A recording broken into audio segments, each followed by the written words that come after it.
Ok les gars, le but de cette vidéo est de vous présenter une progression simple pour enseigner à vos athlètes une manière d'effectuer un burpee facing the kettlebell ou facing tout type d'objet de même gabarit. À nouveau, juste pour référence, 2 répétitions du mouvement complet ressemblent à ça.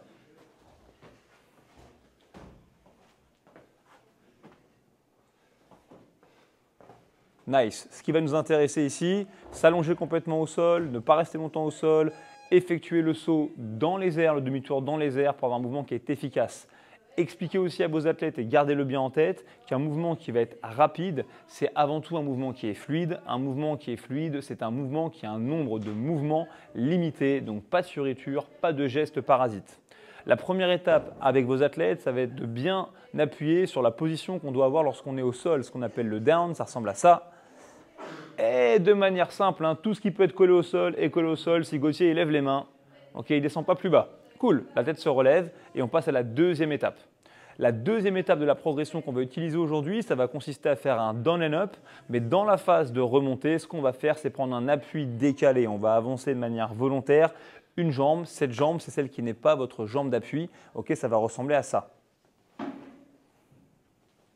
Nice.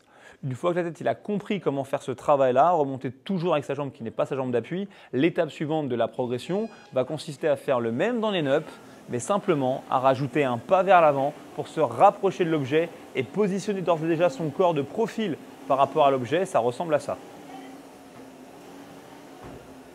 Bam! Une fois que l'athlète est capable de faire ça, on se rend compte qu'il s'est mis dans une position où il est plus proche de l'objet. C'est plus facile forcément du coup après de sauter. Et donc du coup, on va pouvoir enchaîner vers le mouvement complet pour une répétition.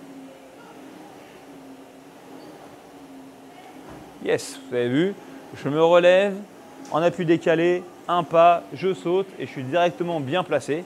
Et une fois que c'est assimilé, dans ce cas-là, on enchaîne le tout. Sur 2 reps encore? Yep.